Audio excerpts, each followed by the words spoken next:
Evangelho de São Marcos, capítulo 3. Jesus entrou novamente na sinagoga, onde estava um homem com a mão atrofiada. Eles observavam se ele iria curá-lo no sábado, para assim terem de que acusá-lo. Então Jesus disse ao homem com a mão atrofiada: "Levante-se e venha para o meio." Ele lhes perguntou: "No sábado é permitido fazer o bem ou fazer o mal? Salvar uma vida ou destruí-la?" Eles, porém, ficaram em silêncio.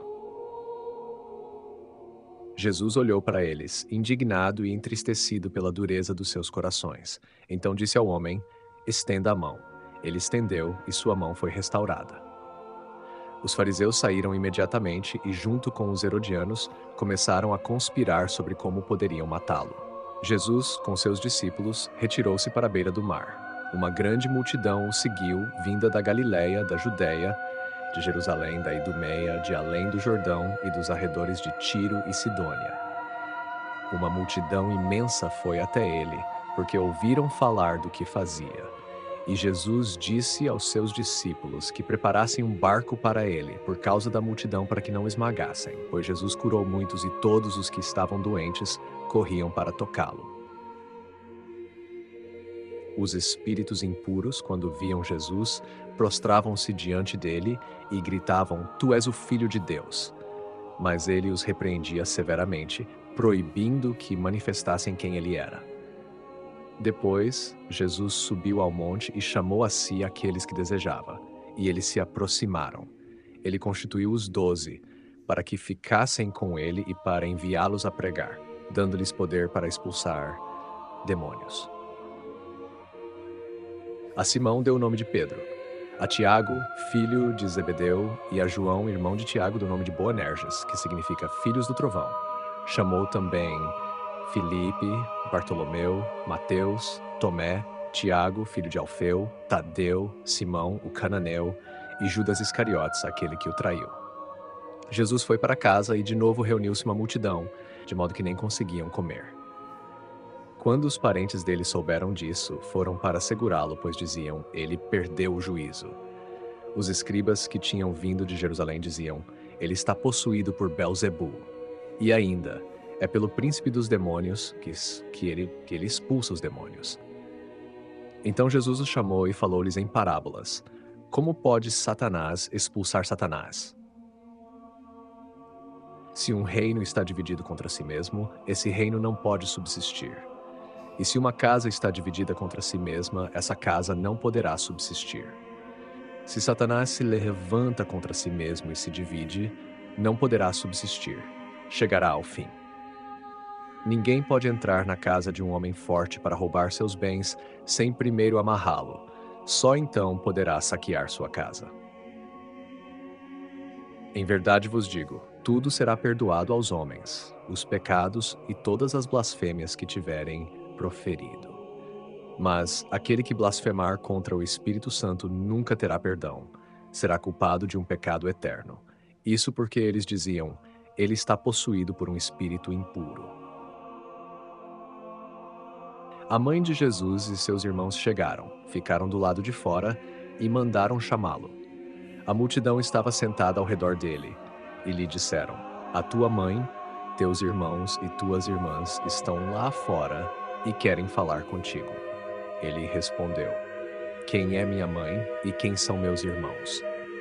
E olhando para os que estavam sentados ao seu redor, disse: "Aqui estão minha mãe e meus irmãos. Pois quem faz a vontade de Deus, esse é meu irmão, minha irmã e minha mãe." Reflexão patrística sobre o Evangelho de São Marcos, capítulo 3. Trecho escolhido para análise. Marcos 3, 1, 5.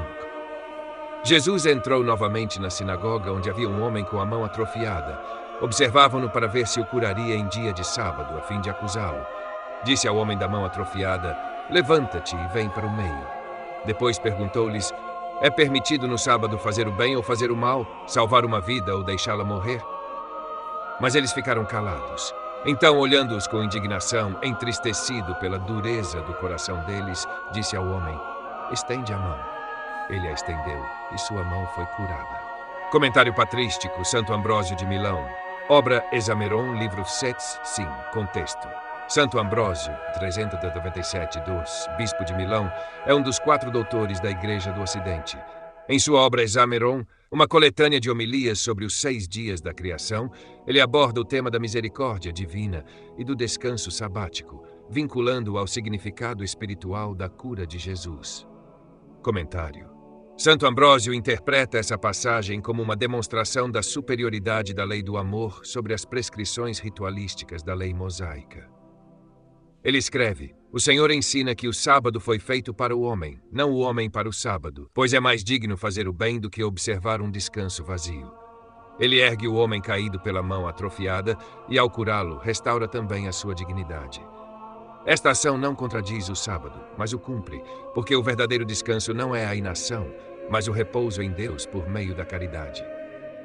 Assim, ao curar o homem, Cristo manifesta que a lei divina é, acima de tudo, uma lei de misericórdia, e que a dureza do coração humano, refletida na recusa dos fariseus em responder, é o verdadeiro pecado contra o sábado.